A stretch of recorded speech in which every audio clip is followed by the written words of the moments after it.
Muy buenos días, muy buenas tardes, muy buenas noches. En cualquier horario en que usted tenga la oportunidad y la bendición de revisar esta tarea, que es la clase número 5 de nuestra asignatura Vida de Cristo.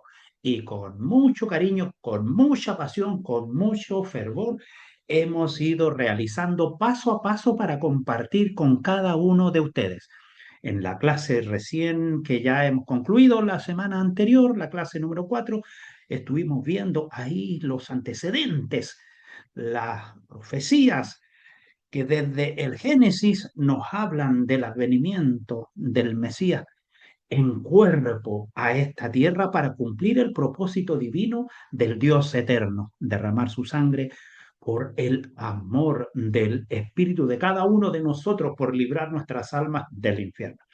Y antes de continuar en esta clase, en la clase número 5, vamos a hacer un recuerdo de memoria a través de este mapa. Ya pasamos en la sección pasada los antecedentes, el anuncio del nacimiento y también el nacimiento para luego proseguir con lo que corresponde a la infancia. Pero para complementar con esa hermosa y grande tarea que ustedes han realizado, más en detalle que lo que alcanzamos a ver en estas clases, porque en estas clases vemos algunos tópicos muy puntuales, muy globales, a través de la tarea que ustedes desarrollan en sus casas van aprendiendo y profundizando mucho más. Y especialmente porque tengo aquí este mapa. Porque ciertamente que durante la vida de nuestro Señor Jesucristo, este territorio del área de Canaán estaba dividido en provincias. ¿Y en cuántas provincias? Judea y Samaria en la parte sur, Galilea en la parte norte y Perea también quedaba en la parte sur, pero por el lado oriental del río Jordán. Y Judea y Perea las separa solo el río Jordán y en esa área era cerca de, entre Jericó y Efraín, en esa área del río Jordán era donde Juan el Bautista estaba bautizando cuando bajó el Señor Jesús desde Nazaret para ser bautizado por Juan el Bautista. Ahí, en la unión de esas dos provincias, de Perea y de Judea. Y por otro lado, arriba, cerca del lago Genesaret, el lago Tiberiade o el lago de la Galilea, estaba también la provincia de Iturea. Decápolis era un sector aparte que no dependía del Imperio Romano y tampoco tenían jurisdicción los reyes Herodes. Y recordemos, para que no se nos olvide, que en el momento en que está nuestro Señor Jesucristo ya siendo un hombre adulto, ya maduro, entonces Samaria y Judea, las dos provincias del sur, estaban bajo el control romano como vasallo pero a cargo de Poncio Pilato. Y el área de Galilea estaba a cargo de Herodes Antipas, conocido como el tetrarca, si ustedes también lo escuchan por ahí, el tetrarca. Y él también tenía el control de la provincia de Perea, que parte desde el río Arnón y llega hasta la mitad del mar Salado. Y por supuesto que Filipo tenía abajo el control de Iturea. Entonces, en ese contexto, ahí se está desarrollando la vida de nuestro Señor Jesucristo. Continuando entonces con la cronología de la anunciación, nacimiento e infancia de nuestro Señor Jesucristo, hoy compartiremos la infancia de Jesús. Y bueno, aquí hay solo dos evangelios que tienen información. Lo que no contiene uno, lo contiene el otro. En este caso, el evangelio de Lucas y el evangelio de Mateo. Y recordemos también, si en algún momento no lo he mencionado, que el único pasaje que nos muestra información relacionada a la juventud de nuestro Señor Jesucristo es el Evangelio de Lucas. Los otros evangelios no nos dan ninguna información al respecto. El primer pasaje que tenemos aquí en la presente diapositiva nos lleva al Evangelio de Lucas, al capítulo 2, al versículo 21. Específicamente cuando la palabra del Señor nos señala que Él fue presentado en el templo. Esta actividad la realiza María y José con el niño Jesús en cumplimiento a la ley de Moisés. ¿Por qué razón? Primero, aquí se nos menciona que fue circuncidado al octavo día y le pusieron por nombre Jesús. No fue un nombre inventado, fue un nombre que fue dado por el ángel al momento en que el ángel habla con José y le dice que no tenga miedo de tomar a María porque lo que hay en ella fue concebido por el Espíritu Santo. Es interesante que ya que aquí se menciona que se le pone el nombre Jesús, que significa Salvador, podamos también examinar otros nombres con los cuales nos vamos a encontrar más adelante. ¿Ah? Y que tenemos que también tenerlos en consideración. Desde el Antiguo Testamento ya se había predicho la venida de un rey grande y poderoso de la familia de David que gobernaría y bendeciría al mundo entero. A este rey, desde mucho antes que apareciera, se le había llamado Mesías en la lengua hebrea, que en nuestro español es ungido. ¿Cómo significa en la lengua griega? Significa Cristo, pero ambas palabras significan ungido. Ungido de Dios para hacer la obra mundial de los que los profetas habían hablado. Este Jesús era su nombre personal, pero el Mesías o el Cristo era el nombre del oficio que él venía para desempeñar. No nos olvidemos de ello. Su nombre personal y el nombre del oficio por el cual Dios lo había traído a este mundo y no podía irse de este mundo mientras no cumpliera todo lo predicho, lo profetizado por la palabra de Dios a través del Antiguo Testamento y que fue confirmado hasta el momento de su crucifixión. También está mencionado allí en el Evangelio de Mateo capítulo 1, casi en la parte final del 25b, simplemente cuando le ponen el nombre, que es circuncidado. Ahora, ya hemos conversado en otras oportunidades por qué al octavo día, porque la mujer era impura los 7 primeros días después del parto. Luego, al octavo día recién él podían hacer la circuncisión del niño. Y por otra parte, también es una condición médica que está hoy en día confirmado que al octavo día del nacimiento de una criatura su sangramiento es menor, hay una mayor capacidad de cicatrización y eso está demostrado científicamente. Luego después viene cuando ya pasaron los días de purificación, lo que estaba establecido en el Levítico, que eran 40 días para un niño, 40 días por el parto de una mujer. Entonces, después de los 40 días, ellos recién van al templo. Hay personas que piensan que fueron al octavo día. No, fue después. A los 40 días recién van al templo, porque ahí sí se podían presentar en el templo y a su vez también llevaban la ofrenda que eran los dos palomillos.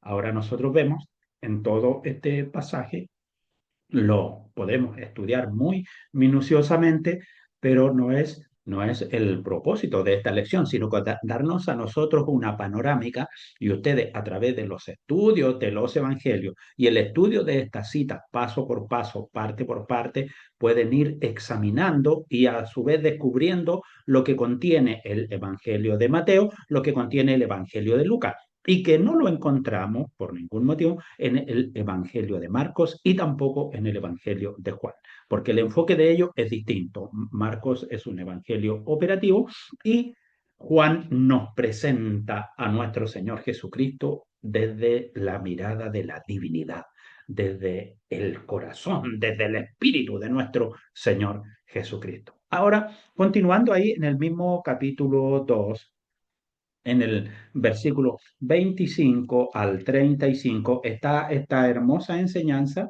que le había sido revelado por el Espíritu Santo que no vería la muerte antes que viese al ungido del Señor. Ambas palabras están con mayúsculas porque se refieren al Señor Jesucristo y cuando dice del Señor se refiere al Dios eterno, al ungido del Señor. y movido por el Espíritu vino al templo y cuando los padres del niño Jesús lo trajeron al templo para hacerlo por él conforme al rito de la ley, él le tomó en sus brazos y bendijo a Dios diciendo, ahora Señor, despide a tu siervo en paz conforme a tu palabra, porque han visto mis ojos tu salvación. Eso lo dice Simeón expresando su gozo y continúa también la lectura ahí. Luego menciona que está Ana, la profetisa, y eso está contenido desde el versículo 36 en adelante. Dice, estaba también allí Ana, profetisa, hija de Fanuel, de la tribu de Aser, de edad muy avanzada, pues había vivido con su marido 7 años desde su virginidad y era viuda, hacía 84 años, y no se apartaba del templo sirviendo de noche y de día con ayuno y oraciones. Esta presentándose en la misma hora, daba gracias a Dios y hablaba del niño a todos los que esperaban la redención en Jerusalén. Miren, esta mujer apenas lo vio, empieza a hablar del Mesías que vendría y que daría la redención en Jerusalén. Pero nadie entendía esta palabra, porque ellos esperaban otro rey, alguien que viniera con una corte, con fanfarria, con todo, pero no fue así. Ahora, una vez que ya lo hubieron presentado allí en el templo, cumplido con todo lo prescrito, vuelvo a decir, en la ley del Señor, volvieron a Galilea, a la ciudad de Nazaret. Y el niño crecía y se fortalecía y se llenaba de sabiduría y la gracia de Dios era sobre él. Vamos a ver lo que nos dice el Evangelio de Mateo, en el capítulo 2 del versículo 1 al 8, que es lo que encontramos allí. Allí es donde llegan estos hombres del Oriente que eran entendidos en el movimiento de los astros. Y por favor, esto que quede muy, muy bien comprendido en el momento cuando se hace la traducción de la escritura, cuando se hace el escrito del Evangelio, a las personas entendidas en astronomía, se les decía magos, pero no era que ellos usaran artes mágicas de ninguna manera, porque eran hombres preparados y entendidos. A su vez también habían leído las profecías de la Anunciación y por eso que estaban interesados en el movimiento de aquella estrella. Mateo en el capítulo 2 del 1 al 8, él dice que llegaron buscando a Jesús a Jerusalén. Precisamente llegaron allí a preguntar. Entonces, ¿qué ocurre? Cuando continúa ahí el mismo Mateo capítulo 2 del 9 al 12, llegan allí a preguntar y se juntan ahí y Herodes escucha, ¿qué es lo que andan buscando? ¿A quién andan buscando? Por favor, dijo, a ver, ustedes los que lo saben todo, díganme algo. Y ahí se interesó porque alguien le iba a quitar el trono. Entonces, cuando le dijeron, sí, efectivamente, dice que nacería en Belén. Ah, my friend, les dice Herodes a estos hombres entendidos de los astros, vengan para acá. Y les habló en privado, en un privado que quedó así escrito para nosotros públicamente. Vayan, véanlo, porque yo también quiero conocerle. Entonces, ellos se fueron a Belén. Y eso está allí desde el versículo 9 al 12. Pero mire lo siguiente, note lo que sucede con estos hombres entendidos. No nos quedemos solo en el versículo 12 de Mateo, sino que continuemos un poquito en el 13. Dice, después que partieron ellos, ¿para dónde? Para Babilonia, se regresaron para allá porque ellos venían del oriente, venían de la Mesopotamia, de allá. Un ángel del Señor apareció en sueño a José y dijo, levántate y toma al niño y a su madre y huye a Egipto, permanece allá hasta que yo te diga, porque acontecerá que Herodes buscará al niño para matarlo. De acuerdo a lo que nos señala el versículo 13 y el versículo 14 de Mateo capítulo 2, estos hombres entendidos en el movimiento de los astros, o que hoy en día le podríamos llamar astrónomos, no fueron a comentarle a Herodes, sino que ellos se devuelven por su camino, seguramente habían seguido tal vez el camino real o la vía marítima que iba hacia la Mesopotamia, porque ellos venían del oriente, comentando tal vez el gran acontecimiento, y ellos habían visto al niño en su casa. Entonces regresan ellos para allá, y en ese mismo instante, en ese momento, en ese día, en esa hermosa noche, un ángel le avisa a José y entonces, ¿qué es lo que hacen? Ellos cumplen el mandato, toman al niño y a su madre y huyen para Egipto, porque las intenciones de Herodes no eran buenas, quería matarlo, porque de tal palo, tal astilla, si Herodes el Grande había matado a su mujer, a sus propios hijos, este otro tenía el mismo gen, así que no tenía nada bueno adentro. Aunque procedía de los idumeos, venía de por allá, bueno, había en él sangre de odio. Ahora, de esa manera, se van a Egipto. Entonces continúa el mismo capítulo 2 del 16 al 18, cuando Herodes ordena. Entonces Herodes, cuando se vio burlado, porque no regresaron a hablar con él por los magos, se enojó mucho y mandó matar a todos los niños menores de 2 años que había en Belén y en todos sus alrededores, conforme al tiempo que había inquirido. ¿De quiénes? Estos hombres estudiosos, los magos, le habían dicho todo lo que la profecía decía. Entonces, ahora él tenía muy, muy claro el panorama. Entonces se cumplió lo que fue dicho por el profeta Jeremías cuando dice: voz fue oída en Ramá, grande lamentación, lloro y gemido. Raquel que llora a sus hijos y no quiso ser consolada porque perecieron. Y sucedió esa situación, ocurre la matanza. Ahora en el mismo capítulo 2 de Mateo, pero del versículo 19 al 23, ¿qué ocurre? Pasó el tiempo, llegó la información, un año tal vez, o 4 meses, porque no quedaba tan lejos el área de Canaán respecto a Egipto, en que ellos se enteraron que Herodes había muerto. Entonces, ¿qué sucede?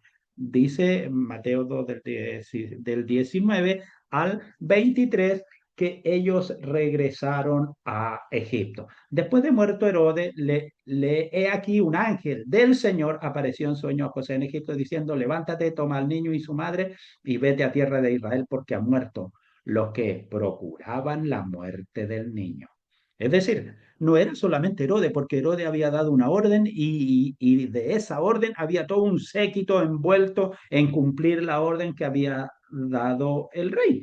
Entonces él se levantó y tomó al niño y a su madre y vino a tierra de Israel. Pero oyendo que Arquelao reinaba en Judea, el niño era pequeño. Y recuerdan ustedes, de acuerdo a lo que hemos visto anteriormente, qué pasó con Arquelao.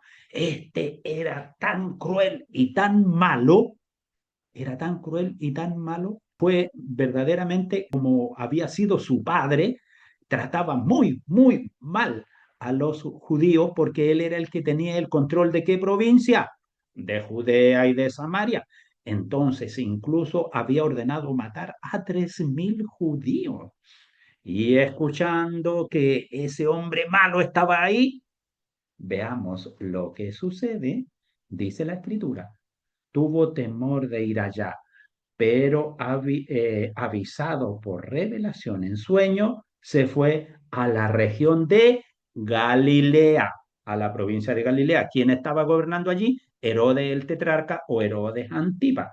Y habitó en la ciudad que se llama Nazaret, para que se cumpliese lo dicho por los profetas que habría de ser llamado Nazaret.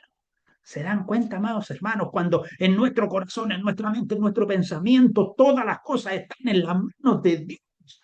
Estimados hermanos, alumnos, puede ser ingeniero, MBA, doctor, magíster, lo que quieras, pero cuando estás caminando con Cristo, olvídate de tu título y deja que el Espíritu Santo te tome, te domine, te controle y te lleve donde Dios quiere, no donde tú quieres ir. Eso es lo que nos muestra este hermoso pasaje. Jamás vemos a María y José moviéndose. Oye, ¿sabes qué? Me tinca que, ¿por qué no nos vamos a Hebrón mejor? Ahí Hebrón no debe estar súper tranquilo. O mira, crucemos el Jordán para el otro lado de Perea y allá nos quedamos tranquilos. También es tierra que está bajo el control de Herodes el tetrarca, Antipas.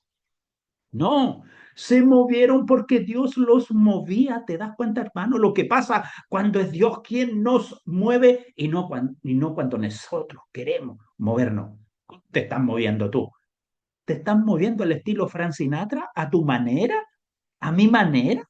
No, muévete por la voluntad de Dios para que te vaya bien en la tierra que Jehová tu Dios te da. Regresaron entonces ¿a dónde? A Nazaret, al mismo lugar de donde ellos estaban recién casados y María estaba embarazada y cuando aparece, da la orden el censo, entonces ellos bajan a la ciudad de David porque José era del linaje de David, por lo tanto tenía que ir a la ciudad de origen. ¿A dónde? A Belén.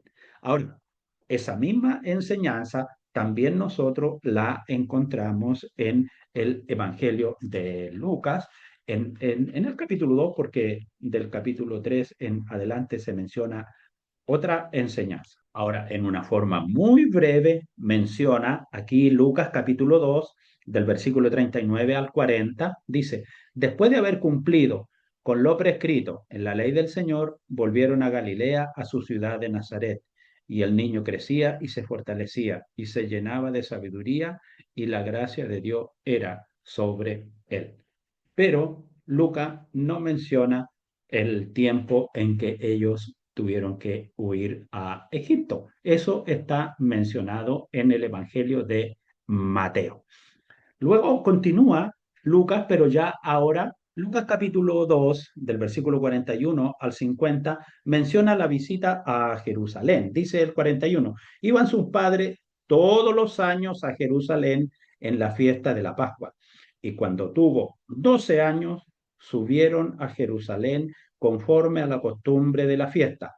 Al regresar ellos, acabada la fiesta, se quedó el niño Jesús en Jerusalén sin que lo supiesen José y María. Bien, quiero detenerme solamente en esa parte. ¿Por qué el niño pudo subir a Jerusalén y específicamente por qué finalmente entró al templo? Eso es lo interesante. Bueno, nosotros como padres bien debemos de saber la vida de desarrollo de un ser humano tiene distintos ciclos, ¿cierto? En la infancia, adolescencia, la juventud. En este caso, el Señor Jesús sube con sus padres a Jerusalén en ese periodo preciso en que llegaba a ser llamado hijo de la ley o religiosamente maduro. Es decir, se le quita el pantalón corto y se le pone pantalón largo, porque a partir de ese momento él rendía un examen y un examen presencial, no un examen así con una tarea por internet, no, un examen presencial en el cual debía de responder ante los entendidos allí en el templo sobre las preguntas que le hacían sobre la Torá. Y él debía decir de memoria, oye Israel, Jehová tu Dios uno es, y todo lo que menciona Deuteronomio capítulo 6.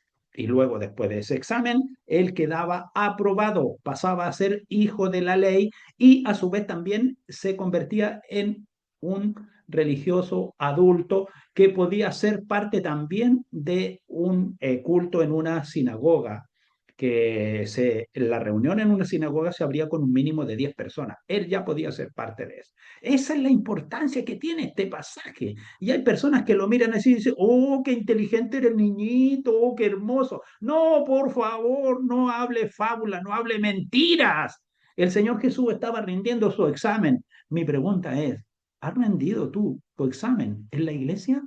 ¿Cuántos años llevas tú participando en una congregación? Y cuando te dicen, hermano, tú puedes ser encargado de esta clase en la escuela dominical. No, yo no. Como que estás escupiendo el Espíritu Santo, amado hermano. ¿De qué estamos hablando? Personas adultas, profesionales, y sin embargo, cuando se les llama a la iglesia para cumplir una responsabilidad, tienen más excusas que los políticos para evadir una tarea. Por favor, hermanos, aprendamos del ejemplo de Cristo. A los 12 años, sí, Dios Padre. Y ahí estuvo. Y cuando cumple los 30 cumple todo, todo, todo. No evade, no elude ninguna responsabilidad. ¿Cómo estamos nosotros caminando? Eso es lo que tenemos que examinar, eso es lo que tenemos que mirar. O vamos a pasar la vida y vamos a cumplir los 80 años y después nos van a tirar una corona encima y van a decir, uy, que era fiel el hermano, pero no lo vimos nunca asumir ninguna responsabilidad en la iglesia. Bueno, ¿dónde estuvo la fidelidad? ¿Dónde estuvo el compromiso? ¿Dónde estuvo la razón de ser como creyente en Cristo Jesús? Profesor, ¿puede seguir con la clase? Claro que sí, pues ¿por qué no? Vamos al versículo 51 del mismo capítulo 2. Dice, y descendió con ellos y volvió a Nazaret y estaba sujeto a ellos y su madre guardaba todas estas cosas en su corazón. Y Jesús crecía en sabiduría, en estatura y en gracia para con Dios y los hombres. Es decir, ¿por qué dice Lucas descendió? ¿Por qué dice eso? También es importante, porque Jerusalén estaba y está, no es que estaba, está actualmente geográficamente, porque ningún terremoto ha hecho pedazo todavía esas lomas, esas montañas ahí en Jerusalén, está aproximadamente a 700 metros sobre el nivel del mar, y ellos iban a Nazaret, que está aproximadamente a 240 metros sobre el nivel del mar. Por lo tanto, precisamente bajaban. Mire qué interesante este Lucas. Sabía más de geografía bíblica que nosotros, amados hermanos. Y estamos hablando de 2000 años atrás. Entonces, y ahí precisamente el versículo 51 y el versículo 52 es el que nos lleva a comprender un poquito del tiempo de la juventud de nuestro Señor Jesucristo, que es algo que nosotros no encontramos en ninguno de los otros evangelios. Y ahora podemos ver en esta panorámica tan hermosa, y la verdad es que me costó mucho tratar de tomar esta foto de modo que pudiera entenderse un poquito el escrito y ser comprensivo para cada uno de ustedes. Si miramos este mapa, nos vamos a dar cuenta inmediatamente, sin que esté marcado, pero ya en nuestra conciencia, en nuestra memoria, ya está marcado. La provincia de Judea, la provincia de Samaria y la provincia de Perea, por el lado del área donde dice Río Jordán, y arriba la provincia de Galilea, y Nazaret estaba dentro de Galilea. Y por el lado oriental del mar de la Galilea, hacia el norte, estaba Iturea. Y por el lado sur del mar de la Galilea, y limitando con Perea, quedaba Decápolis. Bien, y ahí tenemos los lugares más importantes que hemos visto en este breve recorrido de la vida de nuestro Señor Jesucristo sobre la anunciación, nacimiento e infancia de nuestro Señor Jesucristo y todos los movimientos que ustedes pueden ver que ocurrieron aquí. Viene en primer lugar, llegan para ser empadronados. Luego van, desde ahí son, una vez que ocurre el nacimiento, ¿cierto? Pensando regresar a algún lugar, ¿verdad? Ellos son avisados por el ángel y van hacia Egipto. En ese tiempo también ocurre la visita de los reyes magos, como asimismo también no debemos de olvidar la visita de los pastores, que también estuvo en ese tiempo. Y una vez que regresaron de Egipto, vuelven por la vía marítima, que era la carretera que estaba a la orilla del mar, y la carretera que está en la zona central se llamaba la Ruta de los Reyes, o también otra ruta parecida era la Ruta de Shur. ¿Y regresan a dónde? Regresan a Nazaret. ¿Por qué? Porque la tierra de Judea, que estaba bajo control de Arquelao, estaba muy, muy mala la situación allí. Y ellos todo este movimiento lo hacen guiados y dirigidos por la soberana voluntad de Dios. Así que presentando este mapa, hacemos el resumen de esta etapa de la vida de nuestro Señor Jesucristo. Y por cierto que este material puede servir a ustedes para hacer una hermosa presentación y mayores explicaciones con sus hermanos en sus congregaciones. Yo les estaré enviando esta información para que ustedes la puedan usar como sea su deseo. Y aquí tenemos otra panorámica en la cual, mirando la cronología de la anunciación, nacimiento e infancia de nuestro Señor Jesucristo, ya hemos reunido estos tres pasos en una sola presentación, de modo que ustedes tengan una vista clara de todo lo que hemos conversado y hemos compartido. Habiendo ya concluido lo anterior, les invito ahora a que sigamos observando el siguiente paso, el segundo paso, conocido como el año de preparación para el ministerio de nuestro Señor Jesucristo. Es decir, han transcurrido más de 25 años desde que hablamos de la infancia de nuestro Señor Jesucristo. Nada encontramos en la escritura respecto a esos años de privacidad y a esos años secretos. Solo lo que nos menciona el Evangelio de Lucas, que crecía en sabiduría y en estatura y en gracia para con Dios y los hombres. Y muy bien, amados hermanos, les agradezco por su atención, por el tiempo que han prestado para compartir esta clase con cada uno de ustedes. Y deseo que no solo quede en ustedes un conocimiento, sino también puedan verdaderamente impregnarse en la enseñanza de nuestro Señor Jesucristo y llevarlas a la práctica en sus propias vidas. Nos vemos la próxima semana, si Dios nos concede salud y vida. Dios les bendiga.